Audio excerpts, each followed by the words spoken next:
não é um conjunto de crenças.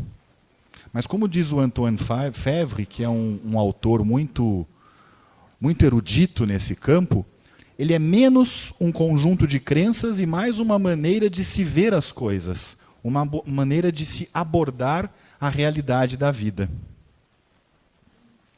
Mas há elementos comuns a toda sorte de esoterismo, oriental e ocidental. O primeiro deles é a teoria das correspondências, a teoria das analogias. A natureza é análoga a movimentos internos do ser humano. O macrocosmo, o universo, é análogo, é assemelhado, não é igual nem idêntico, é análogo ao microcosmo, o ser humano.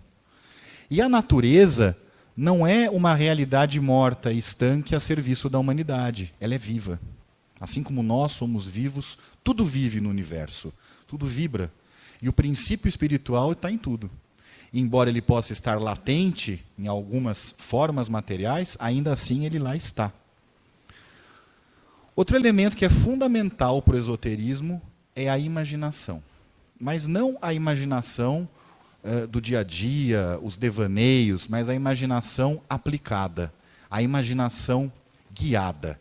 A força mental aplicada a determinados objetivos. Não há nenhum estudo ou prática esotérica que não faça uso, de alguma maneira, da faculdade da imaginação ativa.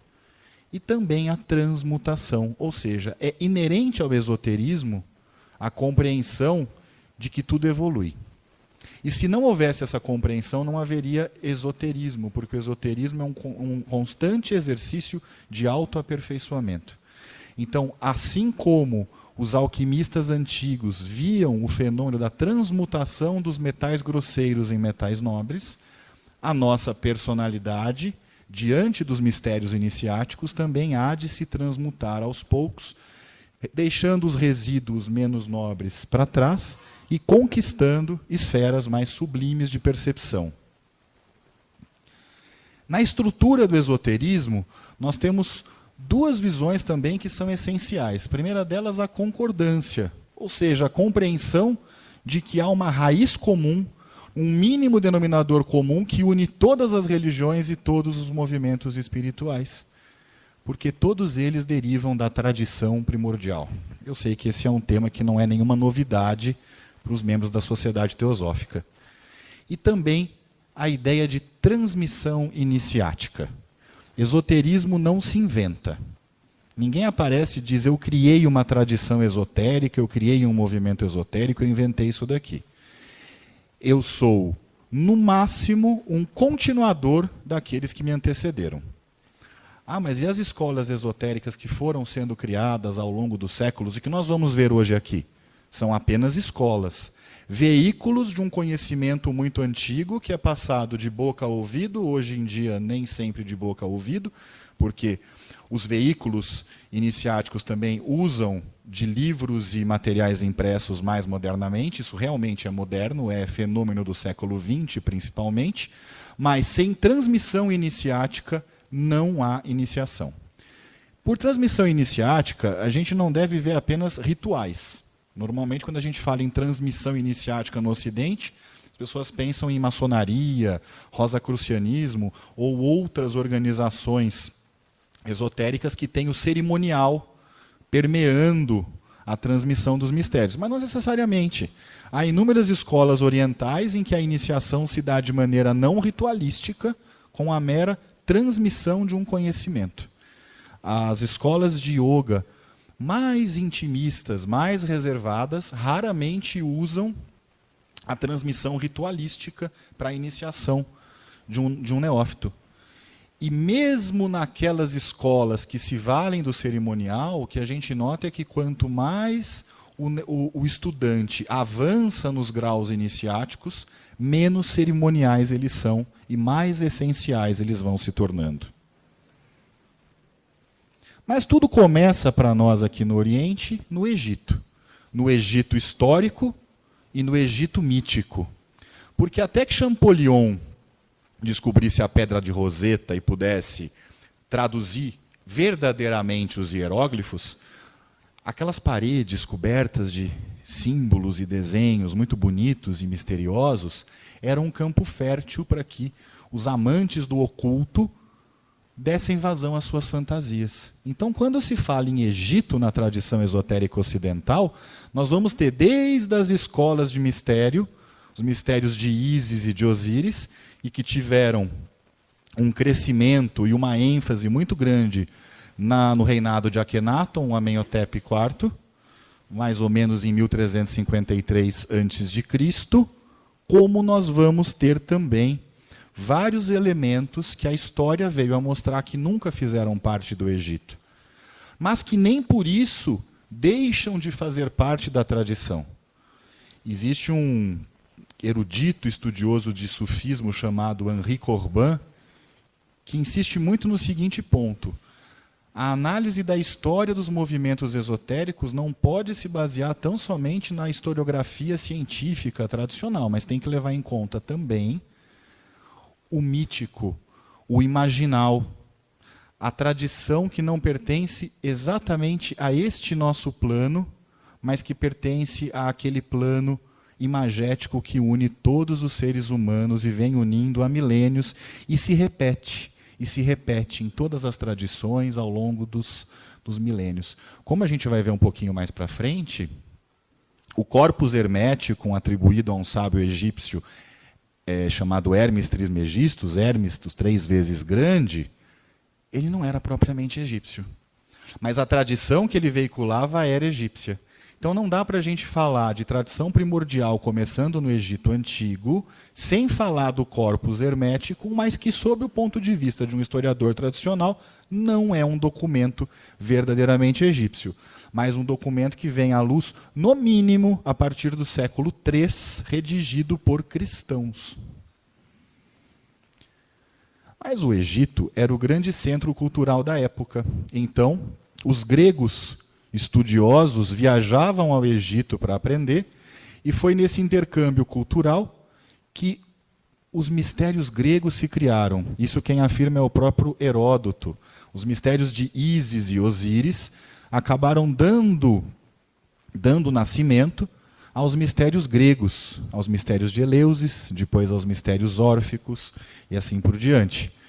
E fizeram parte das escolas de mistério egípcias nada mais, nada menos que Pitágoras, Solon, Platão, Orfeu, Tales, Demócrito e Plutarco. Ou seja, homens que são celebrados como os primeiros cientistas pré-socráticos ou filósofos essenciais para a formação da cultura ocidental eram iniciados nos mistérios egípcios. Tinham uma visão da vida do ponto de vista do iniciado e não do profano. Então a gente começa a ver que o esoterismo, embora não aparente, mas de maneira subterrânea, sempre foi o alicerce da nossa civilização. O que Pitágoras disse, as próprias teorias do átomo dos pré-socráticos, ou aquelas discussões sobre a origem do universo, se foi do fogo, da água, do ar, tudo isso eram discussões travadas no seio dos mistérios, algumas delas hoje até discutidas abertamente pela ciência, mas que na época era matéria secreta, matéria iniciática, matéria sagrada. Houve uma expansão ainda maior desse intercâmbio esotérico greco-egípcio com a expansão do reinado de Alexandre, que coligiu toda a sabedoria que ele pôde encontrar na biblioteca de Alexandria.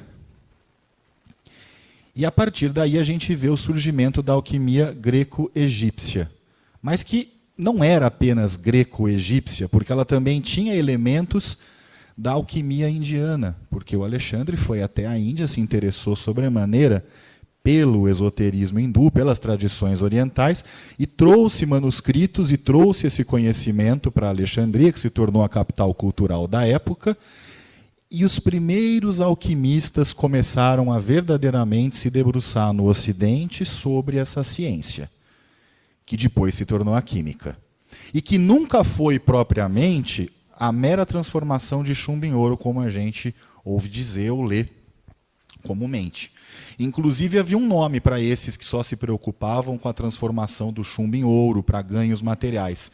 Eles não eram chamados de alquimistas, eles eram chamados de sopradores. Eles eram considerados charlatães que exploravam a credulidade alheia, porque o verdadeiro alquimista usava as etapas da transmutação metálica, ou no caso da espagiria, da transmutação vegetal, para produzir alterações na sua própria realidade interna.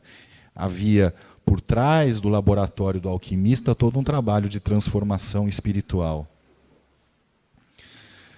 Mas é nesse cadinho cultural que a gente pode colocar, nesse período longo, de 3 a.C. a 3 depois de Cristo, que se forma esse material que hoje nós chamamos de corpus hermeticum.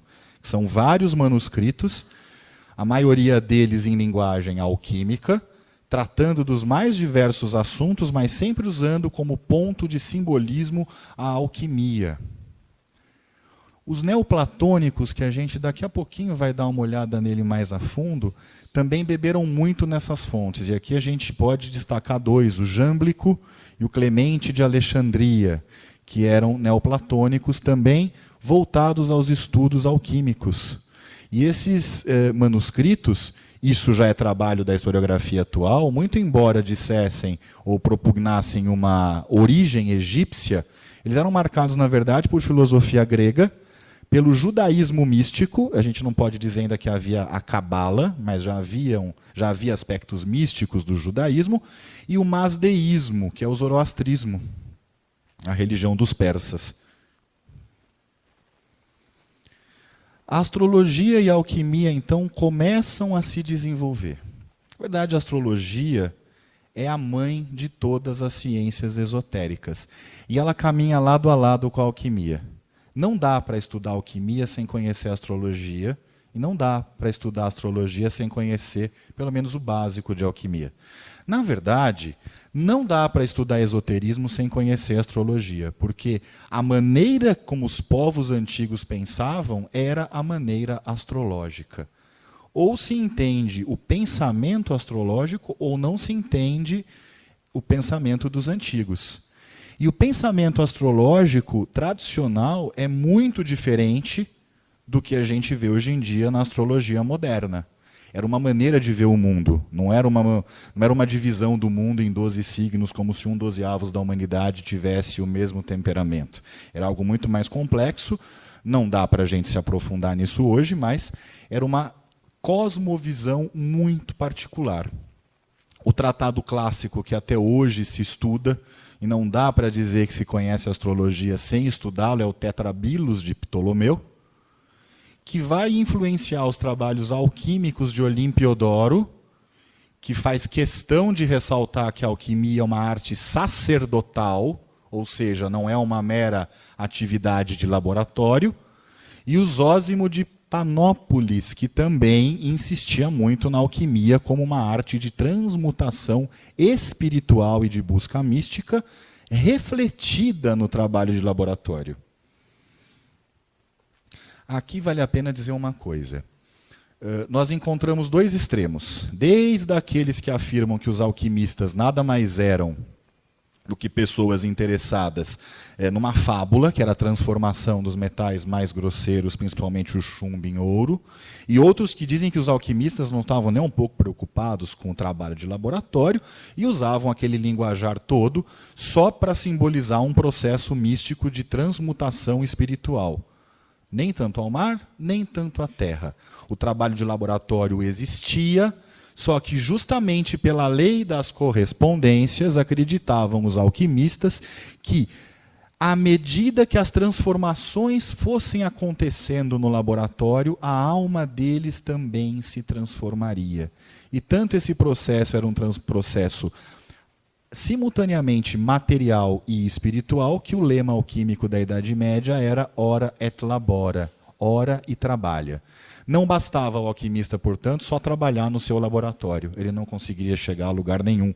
Mas também não bastava apenas que ele orasse no seu oratório, ele precisava unir as 2 coisas. O neoplatonismo, embora não seja muito mencionado nos escritos mais populares que nós encontramos sobre a tradição esotérica ocidental, ele é mais importante que a tradição egípcia. Porque tudo aquilo que se disse que era egípcio, na verdade, era neoplatônico. Ou, no mínimo, tinha elementos muito fortes de neoplatonismo. O neoplatonismo é uma escola cujo maior expoente é o Plotino, discípulo de Amônio Sacas, que, por sua vez, tinha criado a escola da teosofia eclética. Como vocês sabem, Helena Blavatsky, quando pensou no nome da sociedade teosófica, pensou em Amônio Sacas e a sua teosofia. E Plotino teve dois grandes discípulos, o Jâmblico e o Próclo. Normalmente, quando a gente vai estudar o neoplatonismo do ponto de vista acadêmico, a gente fica só na parte filosófica, naquela filosofia que dá continuidade à filosofia platônica e tem um sabor muito místico, um sabor muito... até tem aquele perfume das coisas que vem do Oriente. Mas havia um aspecto prático do neoplatonismo que é pouco falado nesses tratados mais acadêmicos, que é a teurgia. E o que era essa teurgia neoplatônica? Teurgia é o trabalho divino, a arte divina. Era um trabalho cerimonial. A gente vai ver que a teurgia, ao longo da história, ela ora apresenta aspectos mais cerimoniais, ora menos cerimoniais, mas eram ritos que levavam a que a alma humana se aproximasse das divindades, e essas divindades vão variar de acordo com a cultura da época, para que, pelo princípio da ressonância, a alma humana fosse se tornando cada vez mais próxima da divindade. Aqui, no caso, Jâmblico e Próclo, a visão teúrgica deles era uma visão calcada nos deuses gregos. Então, eram feitos rituais, preces ritualizadas, na verdade, para que a alma deles se elevasse até os deuses do Olimpo e, pelo princípio da ressonância, fosse conquistando algo dessa natureza divina que elas tinham latente. Dizem até que o Jâmblico, dizem os tratados, era chamado de divino Jâmblico, que ele comumente levitava e, quando ele se entregava à oração, ele começava a emanar luz e ficava banhado por uma luminosidade dourada e levitando. Devia ser uma coisa muito bonita de se ver. Pena que não se fazem mais jâmblicos hoje em dia, né? Nessa época em que o cristianismo ainda estava se estruturando e o corpo de crenças da Igreja Católica ainda não tinha se solidificado, ainda havia muita disputa pelo que ia entrar no cânone oficial ou não, o hermetismo, que, voltando, tinha muito mais elementos de neoplatonismo do que de esoterismo egípcio. O hermetismo era muito respeitado pelos primeiros padres. O Hermes era tido como um dos patriarcas do Antigo Testamento. Ele era visto como um profeta. E isso quem diz são Santo Agostinho e Clemente de Alexandria. Ali saiu errado, mas é o Clemente de Alexandria.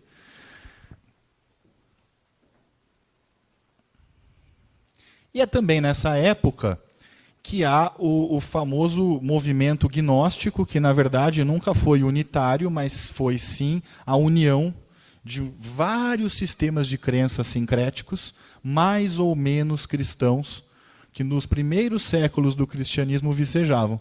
Na verdade, a gente pode dizer que o que ganhou, né, aqueles cujas ideias ganharam e entraram para o cânone oficial da Igreja Católica, da Igreja Cristã, hoje fazem parte do cristianismo ortodoxo, e tudo que não se encaixou nisso foi relegado na conta de gnosticismo. Mas o gnosticismo ele também devia mais à filosofia grega, ao esoterismo grego, do que propriamente ao cristianismo. Então, a gente tem um tripé no gnosticismo. Os mistérios gregos e o hermetismo e o neoplatonismo, porque formam um conjunto só nessa época. A gnose setiana, que não é cristã, ela é judaica. Adão e Eva tiveram 3 filhos, Caim, Abel e Sete. Então, a gnose setiana teria sido o que Sete aprendeu com seu pai Adão, que por sua vez teria aprendido do anjo Raziel, depois de ser expulso do paraíso, segundo a mitologia hebraica. e o cristianismo. Só que a diferença fundamental entre os gnósticos e os cristãos tradicionais é que os primeiros tinham toda a sua vida cristã orientada apenas pela fé. A fé salvava, a fé era suficiente. O conhecimento não era necessário. Ao passo que para os gnósticos, a gnosis, a sabedoria é que realmente efetuava a transmutação da alma e levava ao paraíso, a um estado de sublimidade que eles chamavam de pléroma. Jesus Cristo, para eles, portanto, era muito menos um salvador que pelo seu sangue havia remido os pecados da humanidade e muito mais um sábio que pelos seus ensinamentos elevaria a alma humana aos páramos celestiais. Embora não dê para a gente falar de gnosticismo de uma maneira generalística, eu tenho só um slide para falar dele, a gente pode, de maneira bem grosseira, generalizar dizendo o seguinte: a maior parte dos gnósticos tinha uma visão negativa do mundo. Como que era isto? O mundo não fora criado por Deus, segundo eles, pelo Deus supremo, pelo Deus sublime, por um Deus que era impessoal, inclusive. Não era um Deus pessoal, como o Deus das religiões exotéricas. Este universo seria a obra de um Deus menor, de um demiurgo. E esse nome demiurgo a gente atribui ao próprio Platão, que foi o primeiro que falou disso daí. Esse demiurgo seria um ser orgulhoso e ignorante. Não propriamente mau, mas orgulhoso e ignorante, que teria criado este mundo e nele aprisionado almas, que seríamos nós. Cuidando desse mundo, o demiurgo teria deixado os seus arcontes, os seus ministros, e alguns gnósticos diziam que esses arcontes eram os espíritos planetários. Ao passo que o Deus de luz, o Deus impessoal, que era algumas vezes denominado de Iaô, tinha também os seus ministros, as suas emanações, os eons, que eram espíritos sublimados e que em algumas escolas apareciam em pares, chamados de Syzygia. E inclusive é nesta cosmovisão gnóstica que a gente vai ter o evangelho Pistis Sophia, em que nós temos a Syzygia, Jesus e Sófia, dois eons, só que Sófia cai no mundo, e aí Jesus sai do pléroma e vem até este mundo para libertar Sófia das mãos do demiurgo, que nessa visão, que é a visão de Valentim, a visão valentiniana, recebe o nome de Ialdabaoth. Por que é importante a gente ter essa noção? Porque isso não morreu. Isso foi abafado, foi perseguido, foi esconjurado, mas até hoje existe. Subterrâneo a vários movimentos esotéricos, mais ou menos pendentes para o gnosticismo. Há movimentos esotéricos que nem sabem que tem matriz gnóstica, mas tem. Porque se for analisar os elementos formadores da visão gnóstica do mundo, lá eles estão. Existe um erudito alemão que trata desse tema de uma maneira muito árida, que é Erich Voegelin, e ele tem um tratado, que eu não me lembro o nome agora, em que ele estabelece os critérios a partir dos quais qualquer sistema filosófico pode ser analisado para se saber se ele tem ou não tem elementos de gnosticismo. Mas não só gregos, egípcios, cristãos e judeus estavam nesse cadinho cultural dessa época, mas também os árabes, que eram um povo muito afeito à alquimia. A alquimia árabe era muito mais refinada naquela época do que a alquimia do Ocidente. E à medida que houve trocas, normalmente em viagens comerciais, a alquimia ocidental foi se abeberando da alquimia árabe, assim como também da magia árabe, que era muito parecida com a magia judaica da época. Toda ela baseada em letras. A astrologia árabe também foi a ponte que uniu a astrologia ocidental da época aos conhecimentos hindus. Existem duas tradições astrológicas ainda hoje, a astrologia ocidental e a astrologia védica. Elas são diferentes, mas ambas são eficazes, mas nessa época, muito da astrologia védica migrou para o Ocidente. Não tanto na interpretação dos fenômenos astrológicos, mas na magia astrológica, ou seja, aquela magia que lidava com talismãs, pedras, propriedades curativas de selos planetários e tudo isso. todo esse caldeirão acaba entrando na Europa definitivamente no século VI, quando os árabes invadem a Espanha. Os árabes nessa época, eles eram muito abertos a toda sorte de conhecimentos. Era um povo que absorvia a cultura de diversos outros povos, era o expoente cultural da época, e foi através dele que essas ciências entraram no universo europeu, quando houve a invasão da Espanha, da Península Ibérica toda, mas particularmente da Espanha, no século VI. E aí surge o primeiro movimento que hoje povoa o imaginário do ocidental interessado em esoterismo, a Ordem dos Templários, que surgiu logo depois da Primeira Cruzada. O nome dela, o nome comprido, original, era a Ordem dos Pobres Cavaleiros de Cristo e do Templo de Salomão, porque se acreditava que lá no Oriente Médio havia sido descoberta a tumba de Jesus, que também ficava no mesmo lugar onde outrora fora construído o Templo do Rei Salomão. A Ordem dos Templários é fundada por Hugues de Payens, com mais 8 cavaleiros, e a eminência parda por trás da Ordem do Templo foi São Bernardo de Clairvaux, um santo e um místico muito esotérico e com umas crenças muito estranhas e curiosas, que se nós olharmos com cuidado, nós vamos achar que elas nem são assim tão católicas.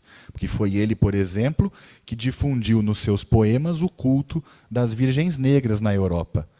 E fica bem claro, pela análise desses poemas de São Bernardo, que não necessariamente essas virgens negras eram a Virgem Maria, mas eram reflexos de deusas pagãs anteriores ao próprio cristianismo. Como todo mundo sabe, a Ordem do Templo atingiu um poderio e uma prosperidade extraordinária. Eles se tornaram verdadeiramente os banqueiros do Ocidente, inclusive alguns instrumentos que até hoje nós usamos para transmissão de riquezas, como o cheque, foi inventado pelos templários.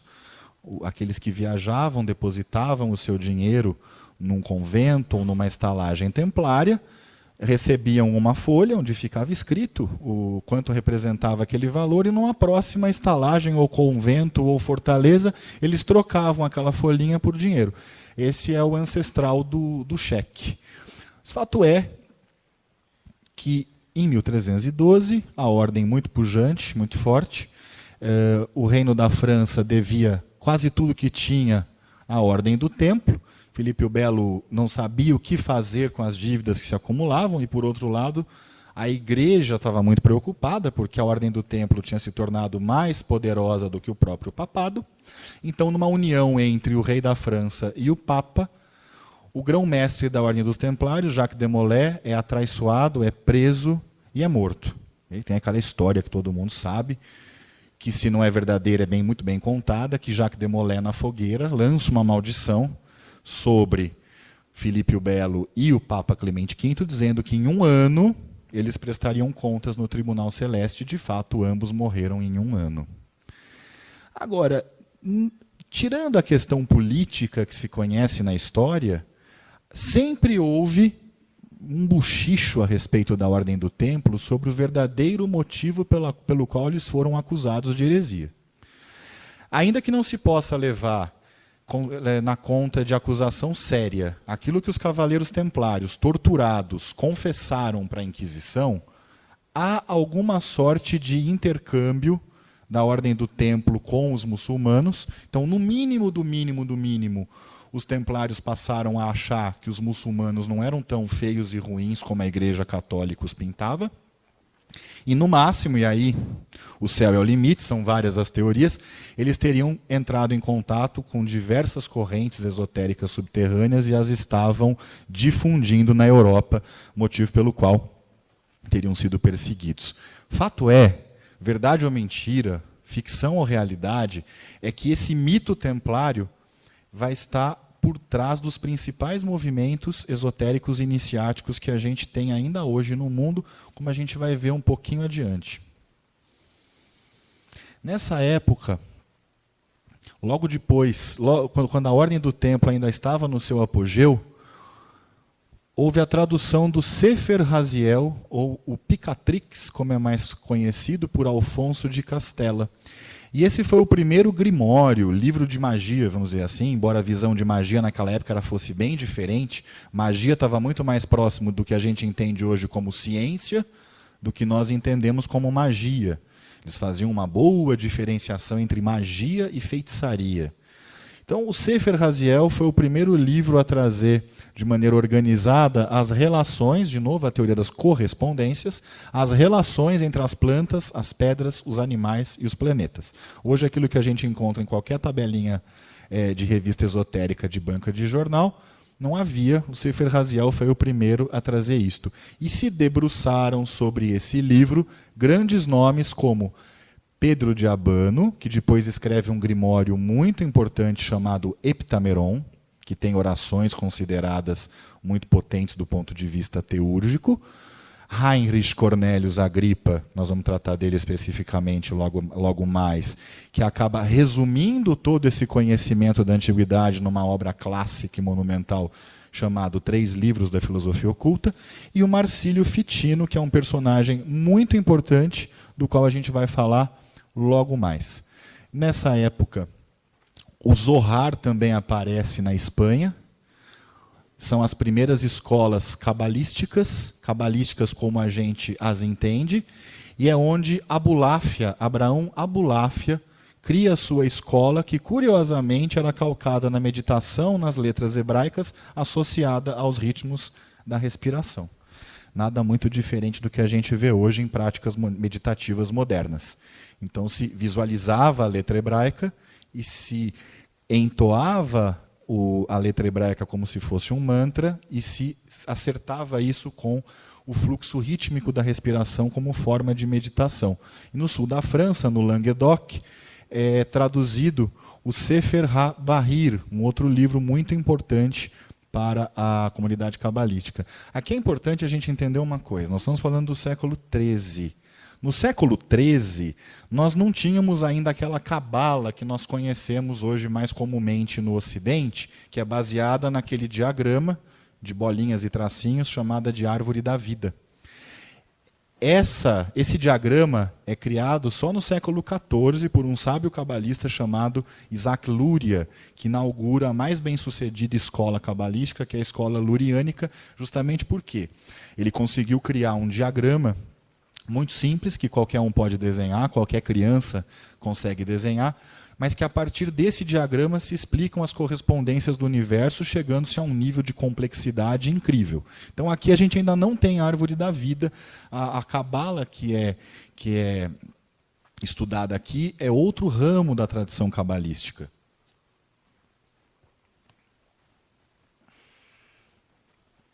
Mas é isso que acontece, o grande evento da história do esoterismo ocidental desde os mistérios gregos. O Cosmo de Médici, mais ou menos em 1453, contrata o Marcílio Ficino, que a gente viu rapidinho ali atrás, que era um sábio da sua época, para traduzir Platão, Plotino, Próclo, Jâmblico e Dionísio o Areopagita, que é o autor responsável por aquele modelo de hierarquia celeste que até hoje é usado na Igreja Católica, que divide em anjos, arcanjos, serafins, querubins, tronos, potestades, dominações. E é criada a Academia Platônica de Florença, o maior centro cultural da época, onde todos os eruditos faziam questão de ficar para estudar essas obras que o Marcílio Ficino ia traduzindo, até que se encontra um trecho do Corpus Hermeticum, que era o Asclepios, que é um tratado alquímico voltado às propriedades medicinais da pedra dos filósofos.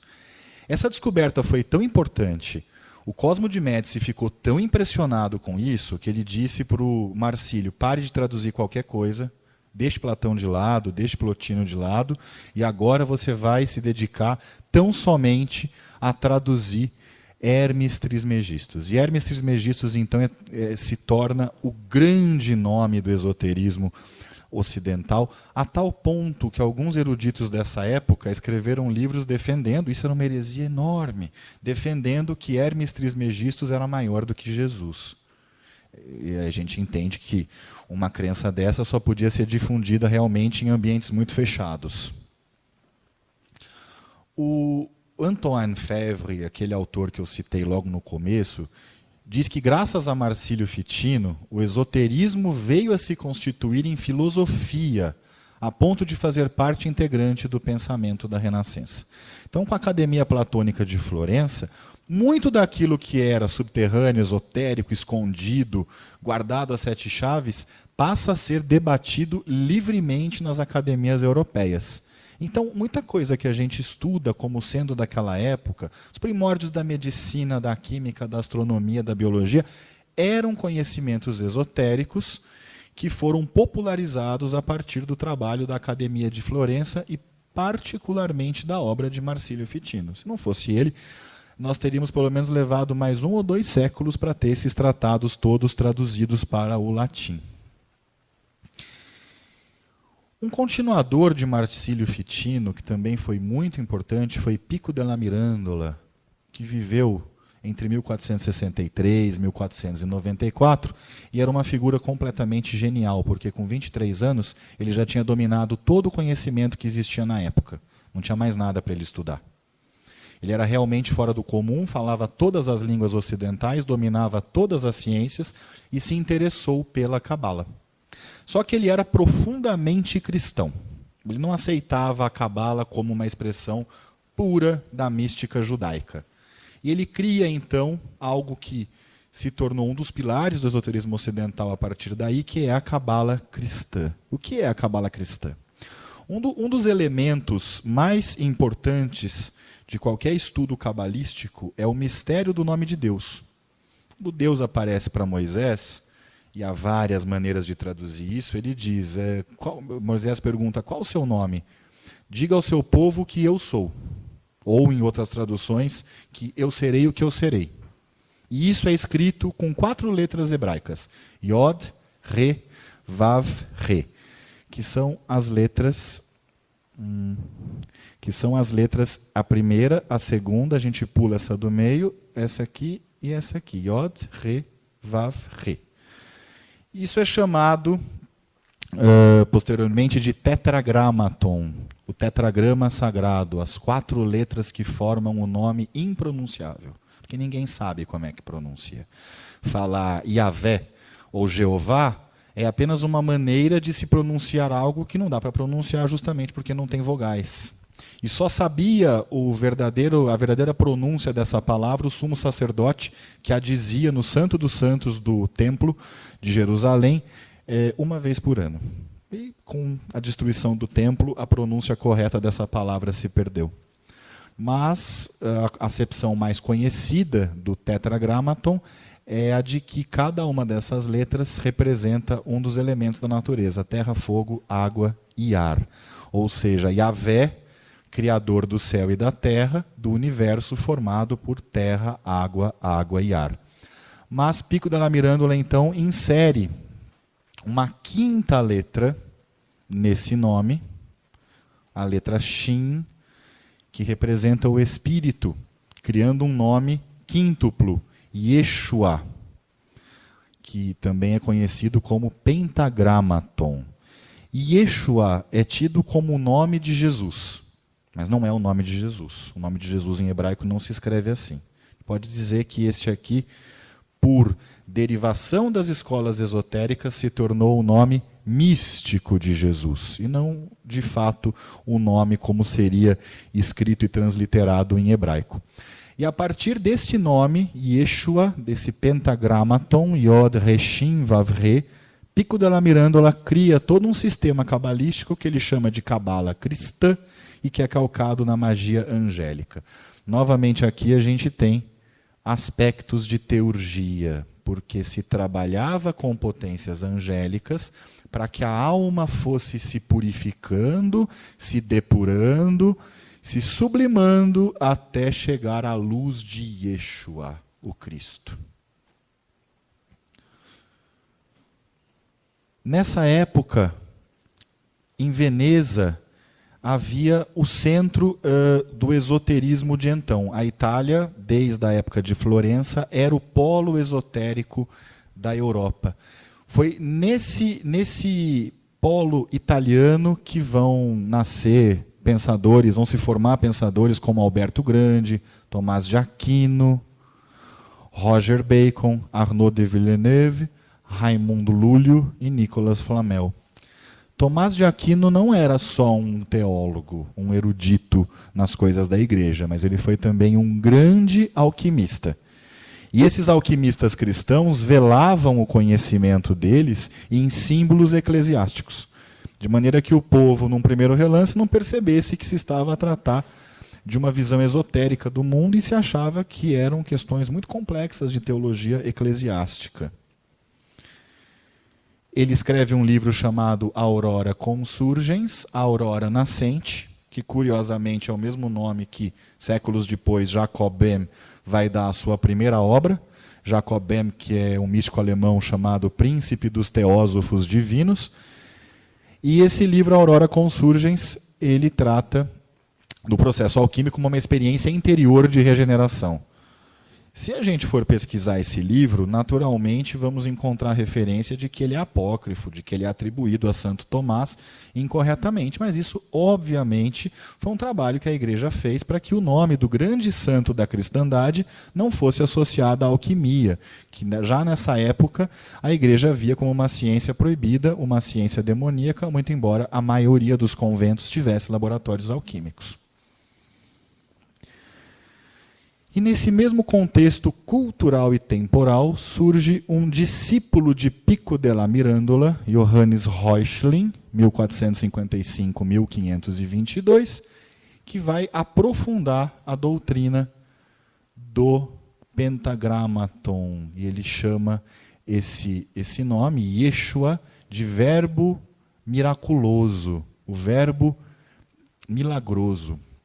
E ele dá o nome da obra em que ele explora esse conceito de verbo mirifico, em latim, que é o verbo milagroso, seguido de arte cabalística, que é a obra em que ele vai ensinar os ritos propiciatórios e as orações necessárias a se chegar próximo do Cristo. E Agripa, do qual a gente já falou, Heinrich Cornelius Agripa, que escreveu De Oculta Filosofia, em português a tradução é 3 livros de filosofia oculta. A gente ainda tem uma edição da editora Madras, que é uma tradução para o português de uma versão norte-americana com comentários preciosos do Donald Tyson, que é um hermetista atual. Ele recebe influências do Picatrix, do Corpus Hermeticum, da Cabala Cristã, do Mirandola e do Reuchlin, e do trabalho do Marcílio Ficino. O Agripa não foi original, ele não inventou nada, ele não tem nenhuma teoria dele, mas ele foi extremamente erudito, pode-se dizer que no livro dele nada falta, nada que havia de conhecimento esotérico até então falta na obra dele, e ele foi extremamente didático ao agrupar os assuntos, no De Oculta Filosofia, que vão de angelologia, numerologia árabe, que são aqueles quadrados planetários com números cheios de quadradinhos, que chamam câmeas, os selos planetários e as tabelas de correspondências entre pedras, planetas, plantas e assim por diante. Só tem uma coisa. Quem for estudar os 3 livros de filosofia oculta deve ler o que está no final, na última página. Na última página, o Agripa fala assim: eu embaralhei tudo o que estava nesse livro para que o olho do profano não entenda. Então é bom já começar pelo fim para perceber que a leitura e o estudo desse livro não pode ser feito de uma maneira pouco cuidadosa, porque de fato ele embaralhou tudo. E quando você não entende alguma coisa que você está lendo no livro, para um pouquinho e vai folheando, que você vai encontrar a continuação totalmente desajeitada numa outra parte. E ele avisa isso só no final. Acho que ele imaginava o seguinte: a pessoa que venceu as quase 2.000 páginas da obra dele, não entendeu nada, chega no final e lê que ele embaralhou tudo, joga o livro e não quer saber mais dele. E com isso ele preservava, ou achava que preservava, o segredo iniciático. Giordano Bruno, um personagem também muito famoso dessa mesma época, foi igualmente influenciado pelo Marcílio Ficino, pelo Pico della Mirandola e pelo próprio Agripa, mas ele rejeitava o cristianismo. O Giordano Bruno não gostava da cabala cristã do Mirandola e ele propugnava a magia egípcia do tratado hermético Asclépios, atribuído a Hermes Trismegistus. E ele defendeu que Hermes era maior do que o Cristo. Não precisa dizer onde é que isso terminou, não é? Ele foi queimado vivo em 1600, um dos grandes mártires do hermetismo. Paracelso, um pouquinho depois, foi o herdeiro dessa gente toda. Só que ele aplicou esses conhecimentos para a medicina. Até então, a medicina era domínio de um cientista chamado Galeno, que era conhecido como príncipe dos médicos.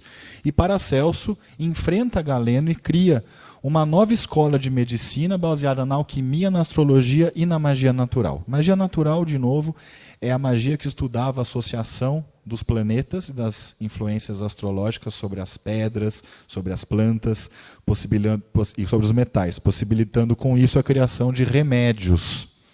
Para o Paracelso, e a gente volta lá naquele conceito da natureza viva, Deus fala com o homem pela natureza. Quem quiser saber qual é a vontade de Deus, qual é a visão de Deus, qual é a expressão de Deus para o ser humano, deve consultar a natureza. Ao passo que o próprio ser humano, uma vez que compreende a natureza, ele vai compreender também a vontade de Deus e vai compreender a sua missão de ser o aperfeiçoador da natureza. E aqui nós temos algo daquela doutrina da queda, que daqui a pouquinho eu vou analisar com vocês, porque ela é muito importante para algumas escolas, da qual fala São Paulo. Quando o homem cai do paraíso celeste, toda a natureza cai junto com ele, e compete ao homem elevá-lo à sua glória original. Não podemos esquecer que nessa época as pessoas, ainda que se dissessem não cristãs, elas respiravam cristianismo o tempo todo, porque a cosmovisão era totalmente cristã já nesse momento. E aí acontece um outro fato que abala tanto a Europa quanto a Academia de Florença. A gente viu que na Academia de Florença descobre-se novamente o Corpus Hermeticum, os manuscritos perdidos atribuídos a Hermes Trismegistus. E Hermes fica tão famoso que alguns chegam a dizer que ele era até maior do que Jesus Cristo. Mas aí vem Isaac Casaubon e acaba com a brincadeira, estraga tudo e diz que o Corpus Hermeticum não era egípcio. Não era de Hermes Trismegistus. Hermes Trismegistus era um personagem lendário, mítico, que talvez sequer tivesse existido, mas era sim obra de cristão do século II ou III. Há uma divergência quanto a isso, e publica sua tese no De Rebus Sacris et Ecclesiasticis Exercitationis, e a tese é uma tese contundente e incontornável. De fato, o Casaubon prova que o Corpus Hermeticum era uma, entre aspas, fraude da época. Ele não era tão antigo quanto se imaginava que ele fosse, nem tinha sido escrito por um homem só como se imaginava, mas ele era fruto de vários autores que foram escrevendo aqueles textos ao longo dos séculos. E então, Hermes morre e a Europa fica sem pai espiritual. A Europa esotérica. Quem seria o pai dessa gente toda? É então que se imagina que se começou a conceber uma nova figura, que logo mais vai aparecer, que é o Christian Rosenkreuz, com o novo ressurgimento hermético da Europa, com o rosacrucianismo. Essa já era a época da Reforma Protestante. E a gente, olhando para o brasão de Martinho Lutero, nota que ele é formado por uma cruz negra, que fica dentro de um coração, e que, por sua vez, fica sobre uma rosa branca. Embora não pareça uma rosa, a tradição diz que é uma rosa branca. E a cruz negra, ela significaria mortificação. O coração vermelho, a vida, e a rosa branca, alegria e paz. Alguns dizem que esse brasão teria sido derivado dos poemas de São Bernardo de Clairvaux, sobre o Cântico dos Cânticos, o livro místico-erótico do Antigo Testamento, que estabelecia simbolicamente a união de Deus com a alma humana como a união da cruz com uma flor. Ele não dizia propriamente de uma rosa, mas ele dizia de uma flor. Mas aqui a gente vê muito claramente o primeiro símbolo rosa-cruz de que se tem notícia, a união da rosa e da cruz. E aí se estabelece a seguinte dúvida, que não é solucionada. Teria sido o rosacrucianismo, que vem logo depois, uma derivação da reforma, uma maneira dos primeiros reformistas exporem as suas ideias num ambiente exterior às suas igrejas, aos seus conciliábulos religiosos, ou os Rosacruzes já existiam e foram eles os incentivadores, foram eles os agentes de bastidores da reforma protestante? Há teses históricas para os dois lados. É possível defender de maneira digna, coerente e pesquisada essas duas posições. Mas fato é que, em 1614, é publicado oficialmente na imprensa, que tinha acabado de ser inventada por Gutenberg, o Fama Fraternitatis, que era precedido de um texto chamado Reforma Universal.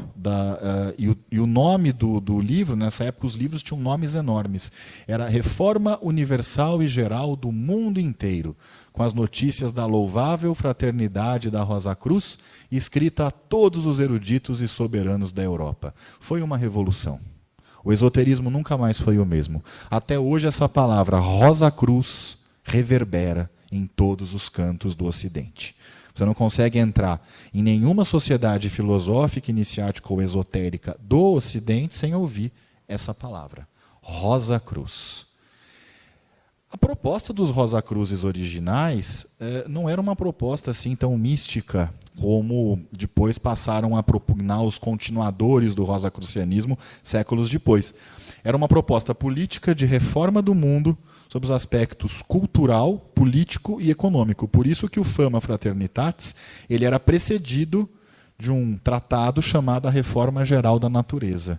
Então era uma obra de combate, de contestação, uma obra política. Era uma época de extrema inquietude na Europa e os Rosacruzes diziam que tinham a solução para esses problemas, que era justamente a sua filosofia política.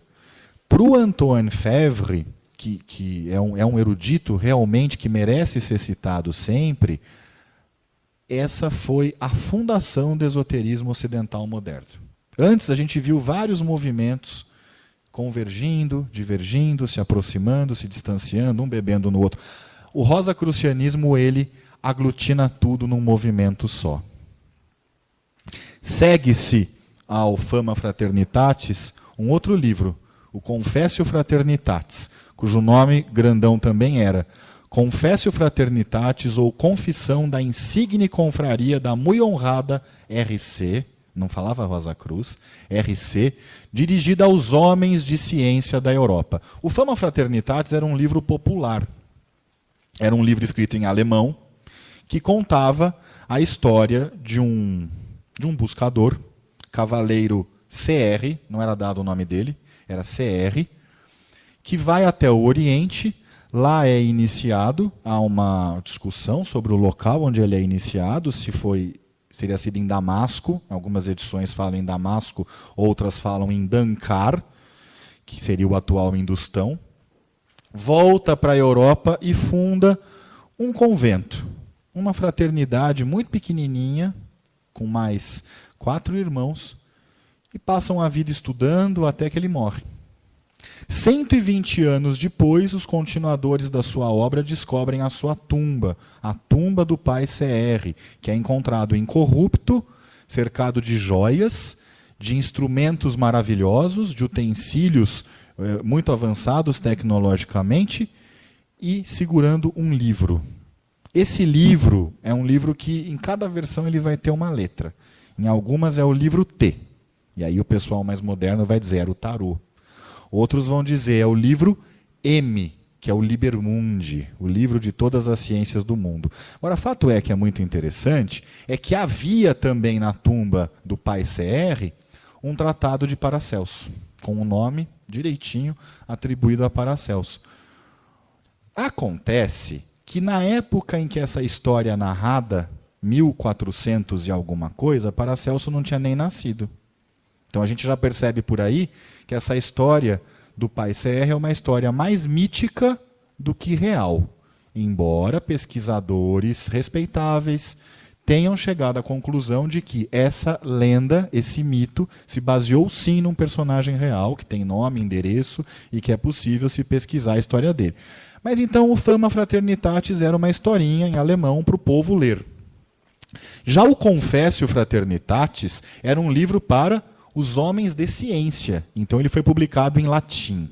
Era um livro muito difícil, muito chato, e é um livro muito anticlerical. Ele propõe a deposição do papado.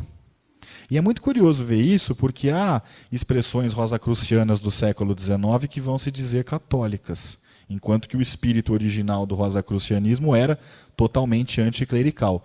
Seguem-se a esses dois manifestos as núpcias químicas de Christian Rosenkreutz, também chamado de casamento alquímico de Christian Rosenkreutz. É a primeira vez em que se sabe o nome do CR, Christian Rosenkreutz. Alguns vão dizer que isso nada mais é do que uma maneira muito floreada de se falar cristão Rosa Cruz.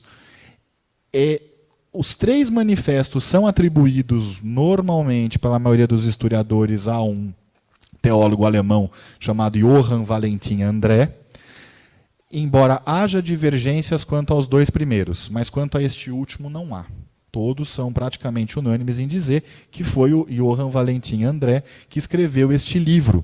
Ele depois nega, ele fala que não foi, que ele não tinha nada a ver com isso, só que nesta época esses Rosacruzes já estavam causando um certo rebuliço na sociedade, eles eram antipapais, eles estavam em desacordo com a política da época, com a economia da época, com a cultura da época, não era muito bom dizer que era Rosa Cruz. E aí ele se vale de uma palavra de duplo sentido. Ele fala, o rosacrucianismo é um ludibrium. Se a gente fosse traduzir ao pé da letra, uma farsa.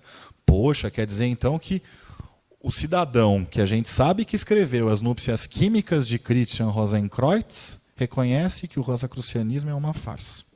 Só que a grande pesquisadora da matéria, Frances Amelia Yates, no seu livro Iluminismo Rosacruz, explica que ludibrium em latim tinha duas acepções: farsa de embuste e farsa de teatro. E quem conhece o rosacrucianismo sabe que o rosacrucianismo sempre propagou a sua filosofia através de dramas ritualísticos.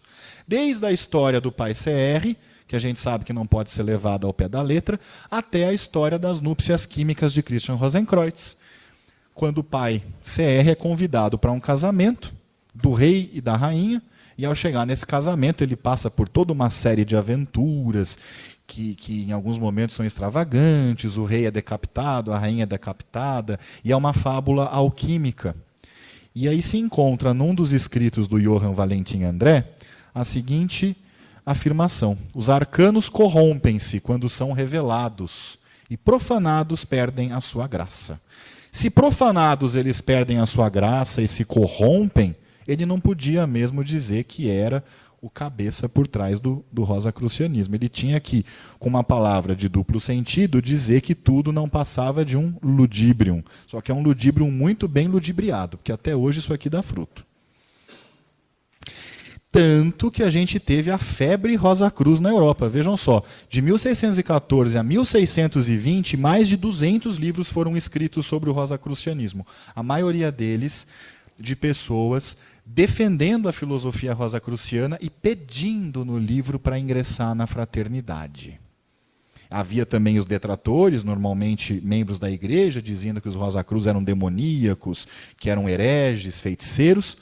E aí vinham mais livros se contrapondo a essas denúncias. Até o século XVIII, mais ou menos 900 livros sobre rosacrucianismo. Gente, 900 livros com aquela imprensa rudimentar da época. Era caro fazer livro naquele tempo, não era como hoje. 900 livros só sobre um movimento esotérico. E notem que os Rosacruzes diziam que eram invisíveis. Eles diziam o seguinte: quem for merecedor de ingressar na nossa sociedade será por nós contatado, porque nós somos capazes de ler os pensamentos e saber quais são os ideais que verdadeiramente as pessoas albergam dentro de si. Nós também nos reunimos num local invisível. Estamos em todos os lugares. Então, isso criou também uma aura de mistério. Alguns ficavam maravilhados e queriam muito entrar para a Ordem Rosa Cruz, aí escreviam livros eruditos para tentar agradar os Rosa Cruzes, e no final pediam para ingressar na fraternidade, outros entravam em pânico. Houve o pânico Rosa Cruz, principalmente em Paris. As pessoas achavam que os Rosa Cruz estavam espiando elas o tempo todo, tomando banho, entre outras coisas. Tinha um Rosa Cruz olhando ali, invisível. E aí, a gente tem uma organização que dá muito pano para manga, porque tem gente que vai dizer que ela veio dos Templários, tem gente que vai dizer que ela veio dos Rosa Cruzes, mas fato é que, se até o aparecimento da maçonaria o rosacrucianismo era invisível, a primeira organização que verdadeiramente parece dar corpo a essa ideia rosacruciana é a maçonaria. Tanto que, de novo, o Antoine Fevre diz que a maçonaria ela se estabelece no humus da Rosa Cruz, no terreno fértil que a Rosa Cruz havia deixado. Maçonaria, se a gente for levar só ao pé da letra, era a arte dos pedreiros medievais. Uma arte secreta, porque todas as guildas medievais mantinham em segredo as suas artes. Não havia só a arte dos pedreiros, havia a arte dos jardineiros, a arte dos tecelãos, todos eles tinham guildas secretas onde eram treinados os aprendizes sob juramento de segredo. E por que isso? Porque valia dinheiro. Nessa época, saber construir arcos góticos em catedrais dava muito dinheiro. Saber construir fortalezas contra os bárbaros, contra os mouros, também dava muito dinheiro. E vejam que, numa época feudal, só os pedreiros se movimentavam. O clero ficava lá, paradinho, nas suas propriedades, nos seus conventos e igrejas, os nobres nos seus feudos, os servos ligados à gleba, e os pedreiros se movimentando, porque construíam um castelo aqui, acabou o castelo, não precisa mais de pedreiro, o pedreiro vai para outro lugar. E assim eles eram os pedreiros livres.